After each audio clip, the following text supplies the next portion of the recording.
بسم اللہ الرحمن الرحیم۔ السلام علیکم۔ ایک بادشاہ اور ایک مکی کا قصہ ہے کہ وہ ایک دن اپنے دربار میں بڑے شان و شوکت سے بیٹھا ہوا تھا۔ ایک مکی آ کر اس کی ناک پر بیٹھ گئی۔ اس بادشاہ نے اس کو اڑا دیا۔ وہ پھر آ کر بیٹھ گئی۔ اس نے دوبارہ اڑا دیا۔ وہ پھر آ کر بیٹھ گئی۔ آپ نے دیکھا ہوگا کہ بعض مکھیاں بہت لیچڑ قسم کی ہوتی ہے۔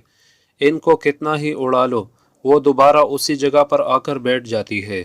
وہ بھی اسی قسم کی تھی۔ بادشاہ نے اس وقت کہا کہ خدا جانے یہ مکھی اللہ تعالیٰ نے کیوں پیدا کی؟ یہ تو تکلیف ہی پہنچا رہی ہے، اس کا کوئی فائدہ تو نظر نہیں آتا۔ اس وقت دربار میں ایک بزرگ موجود تھے۔ ان بزرگ نے اس بادشاہ سے کہا کہ اس مکھی کا ایک فائدہ تو یہ ہے کہ تم جیسے جابر اور متکبر انسانوں کے دماغ درست کرنے کے لیے پیدا کی ہے۔ تم اپنی ناک پر مکھی بیٹھنے نہیں دیتے، لیکن اللہ تعالیٰ نے دکھا دیا کہ تم اتنے عاجز ہو کہ اگر ایک مکھی تمہیں ستانا چاہے تو تمہارے اندر اتنی بھی طاقت نہیں ہے کہ اپنے آپ کو اس کی تکلیف سے بچا لو۔ بہرحال اللہ تعالیٰ نے ہر چیز کسی نہ کسی مصلحت اور حکمت کے تحت پیدا کی ہے۔ اس کے بارے میں ایک اور واقعہ ہے۔ میں نے ایک بزرگ سے خود ان کا اپنا واقعہ سنا ہے۔ وہ بغداد میں رہتے تھے۔ وہ بزرگ فرماتے ہیں کہ ایک شام کو سیر کرنے کے لیے دریائے دجلہ کے کنارے کی طرف چلا گیا۔ جب میں دریائے دجلہ کے کنارے کنارے چلنے لگا تو میں نے دیکھا کہ میرے آگے ایک بچھو چلا جا رہا ہے۔ میرے دل میں خیال آیا کہ یہ بچھو بھی اللہ تعالیٰ کی مخلوق ہے اور ظاہر ہے کہ اللہ تعالیٰ نے اس کو کسی نہ کسی مصلحت کے تحت ہی پیدا کیا ہے۔ اب اس وقت پتہ نہیں کہاں سے آ رہا ہے، کہاں جا رہا ہے، اس کی منزل کیا ہے، وہاں جا کر کیا کرے گا۔ میرے دل میں خیال آیا کہ میرے پاس تو وقت ہے، میں سیر کے لیے نکلا ہوں، آج میں اس بچھو کا پیچھا کرتا ہوں کہ یہ کہاں جاتا ہے۔ چنانچہ وہ بچھو آگے آگے چلتا رہا اور میں اس کے پیچھے پیچھے چلتا رہا۔ چلتے چلتے اس نے پھر دریا کی طرف رخ کیا اور کنارے پر جا کر کھڑا ہو گیا۔ میں بھی قریب ہی کھڑا ہو گیا۔ تھوڑی دیر کے بعد میں نے دیکھا کہ دریا میں ایک کیچوا تیرتا ہوا آ رہا ہے۔ وہ کیچوا آ کر کنارے لگ گیا اور یہ بچھو چھلانگ لگا کر اس کی پشت پر سوار ہو گیا۔ اس طرح اللہ تعالیٰ نے دریا عبور کرنے کے لیے کشتی بھیج دی۔ چنانچہ وہ کیچوا اس کو اپنی پیٹھ پر سوار کر کے روانہ ہو گیا۔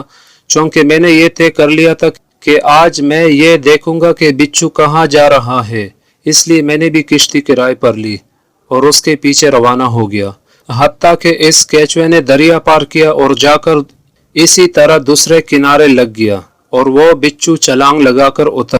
اب بچھو آگے چلا اور میں نے اس کا پھر سے پیچھا کرنا شروع کر دیا۔ آگے میں نے دیکھا کہ ایک آدمی درخت کے نیچے سو رہا ہے۔ میرے دل میں خیال آیا کہ شاید بچھو اس آدمی کو کاٹنے جا رہا ہے۔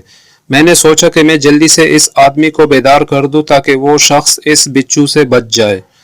لیکن جب میں اس آدمی کے قریب گیا تو میں نے دیکھا کہ ایک زہریلا سانپ اپنا پن اٹھائے اس آدمی کے سر کے پاس کھڑا ہے اور قریب ہے کہ وہ سانپ اس کو ڈس لے۔ اتنے میں بچھو تیزی کے ساتھ سانپ کے اوپر سوار ہو گیا اور اس کو ایک ایسا ڈنک مارا کہ وہ سانپ بل کھا کر زمین پر گر پڑا اور تڑپنے لگا۔ پھر وہ بچھو وہاں سے کسی اور منزل پر روانہ ہو گیا۔ اچانک اس وقت سونے والے شخص کی آنکھ کھل گئی اور اس نے دیکھا کہ قریب سے ایک بچھو جا رہا ہے۔ اس نے فوراً ایک پتھر اٹھایا اور اس بچھو کو مارنے کے لیے دوڑا۔ میں قریب ہی کھڑا ہوا یہ سارا منظر دیکھ رہا تھا، اس لیے میں نے فوراً اس کا ہاتھ پکڑ لیا اور اس سے کہا کہ تم جس بچھو کو مارنے جا رہے ہو یہ تمہارا محسن ہے اور اس نے تمہاری جان بچائی ہے۔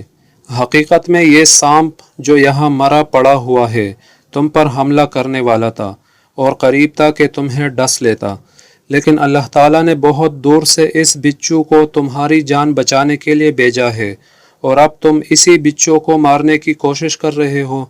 وہ بزرگ فرماتے ہیں کہ میں نے اس روز اللہ تعالیٰ کی ربوبیت کا یہ کرشمہ دیکھا کہ کس طرح اللہ تعالیٰ اس بچھو کو دریا کے دوسرے کنارے سے اس شخص کی جان بچانے کے لیے یہاں لائے۔